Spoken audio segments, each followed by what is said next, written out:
What's up guys, it's Zach from the Pampered Pup. In this PetPlate review, I'm going to taste 4 of their fresh dog food recipes and tell you how they stack up in terms of quality. I'll assess how these recipes look, how they smell, how they taste, and what goes into them, generally how appetizing they are. I'll also talk about the convenience of PetPlate for dog owners, things like managing your subscription, shipping speed, and how the food itself is packaged. I'll also evaluate how much PetPlate costs, and I won't do this on a dollars per week basis. Instead, I'll calculate this in a way that makes it fair to compare across fresh dog food brands.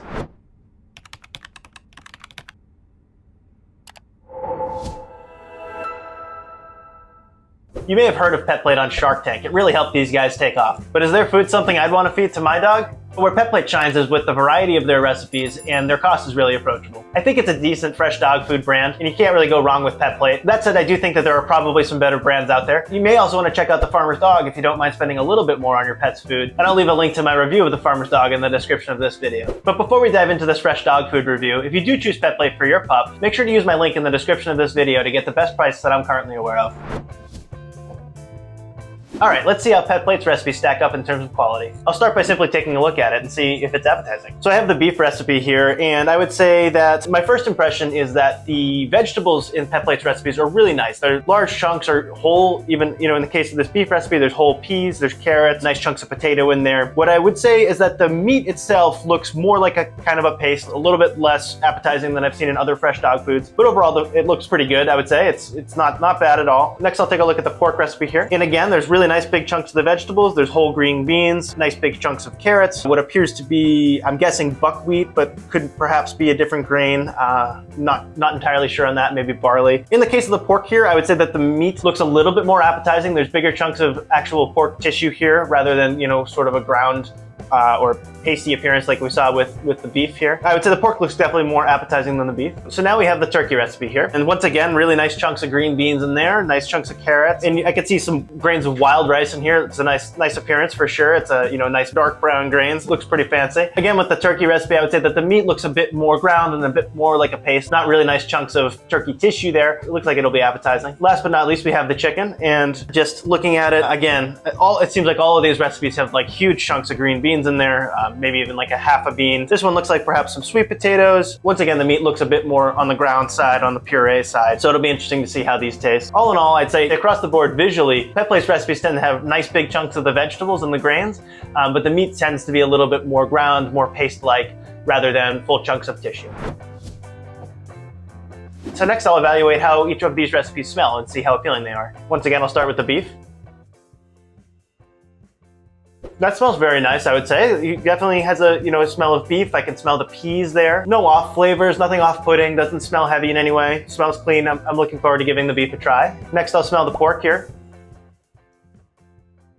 That one smells good. The pork smell doesn't really cut through, but I smell green beans in there for sure. Probably some sweet potatoes, a little bit of a sweetness there. Smells appetizing. Looking forward to trying that one as well. Now let's try the turkey recipe.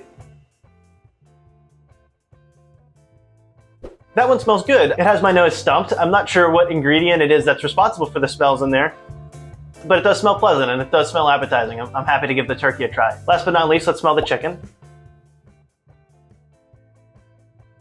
That one definitely smells like chicken. You can smell the green beans in there a bit too. And I think there's some sweet potatoes in there as well. It has a little bit of that sort of sweetness to it. All in all, I would say that these 4 recipes from PetPlate smell pretty good and definitely appetizing. All right, now for the fun part. How do PetPlate's recipes taste? I'll start by giving the beef a try here. Get a nice big chunk.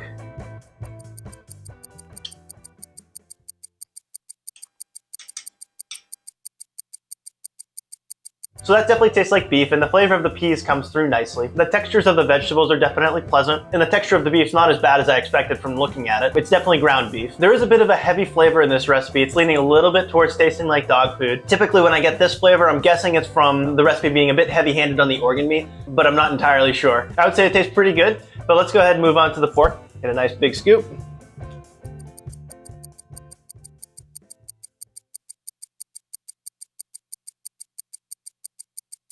The pork tastes pretty nice. I definitely prefer the pork to the beef. I do enjoy the chunks of the pork tissue, but what really stood out to me was the chewiness of the grain that's in there. I'm guessing it's not buckwheat because that has a little bit more body to it than that. Probably barley, maybe something a little bit different. One of the less common grains that I come across here in the United States. But overall, I'd say the pork tastes pretty good. However, I will note that there is a bit of a lingering flavor on my palate. Once again, a little bit more indicative of dog food rather than human food. Let's keep moving and try the turkey now.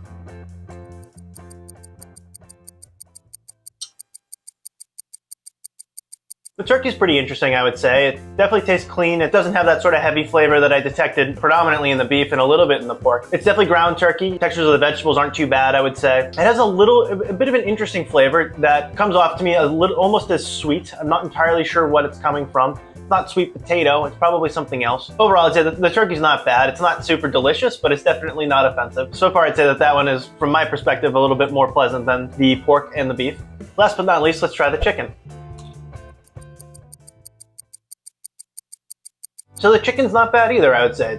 It's pretty tasty. Very nice textures again. As with all the other recipes, the texture of the vegetables is very pleasant. The meat is a little bit more ground here, as I sort of expected. The flavor was pretty good. There were a little bit of that heavy flavor here again as well. I'm guessing that these flavors are all on account of the organ meat, but I could be wrong. But all in all, not bad. I would say that overall, these 4 recipes from PetPlate are not the best tasting fresh dog foods that I've tried, but they're not bad, and their biggest strength is the textures of the whole vegetables in there. I mean, the vegetables themselves do taste really nice. So just a few other things I want to say about these recipes. One thing that's kind of cool about PetPlate is that they do offer 6 recipes, which is more than you typically see from fresh dog food brands. They have beef, chicken, turkey, and lamb, and they have 2 recipes that they call functional recipes, which are the pork and the venison. The pork recipe is high in protein and high in fiber, and the venison is low fat and supposed to be easier to digest. All of PetPlate's recipes are formulated by board-certified veterinary nutritionists, and they provide complete and whole nutrition that meets AAFCO standards. PetPlate uses human-grade ingredients, and they make their food in USDA kitchens, and they adhere to the same safety standards that are used to make human food. And when it comes to nutrition, the biggest thing that I really look at is the protein content, and PetPlate's recipes range from about 8% to 11% as fed, which is fairly typical across fresh dog food brands.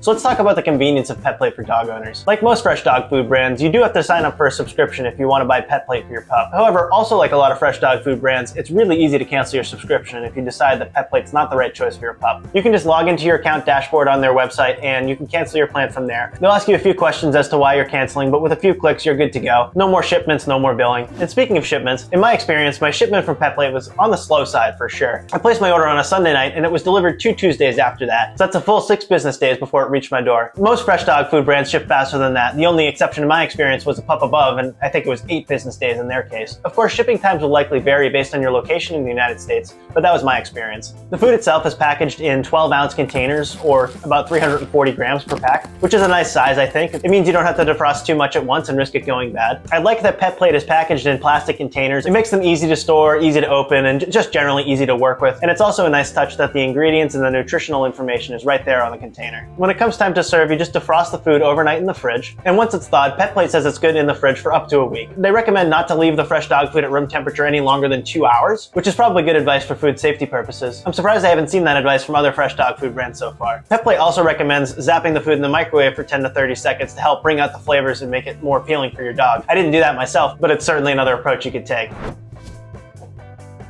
And what about cost? How does PetPlate stack up to other fresh dog food brands? To keep things fair, I always like to compare the price of fresh dog food on a dollars per pound basis. This does take a little bit of calculation, but if you just look at the dollars per week or dollars per day figures that they give you, it's not an apples to apples comparison because the amount of food you're getting from each vendor tends to vary. My math has PetPlate coming in at about $4 per pound, which is about as low as it gets. That's a similar price to what you get with Nom Nom, and other than that, it's cheaper than every other fresh dog food that I've tried. That said, I think the quality of the food that you're getting with Nom Nom is a bit better, so it's worth checking them out. And if you don't mind spending a little bit more money on your pet's food, I'd recommend checking out the Farmer's Dog. That's definitely one of the best tasting fresh dog foods out there. And if you do decide to choose PetPlate for your pup, remember to use my link in the description of this video to get the best deal that I currently know of. Thanks for watching, and I hope this helps you find a delicious fresh dog food for your pup.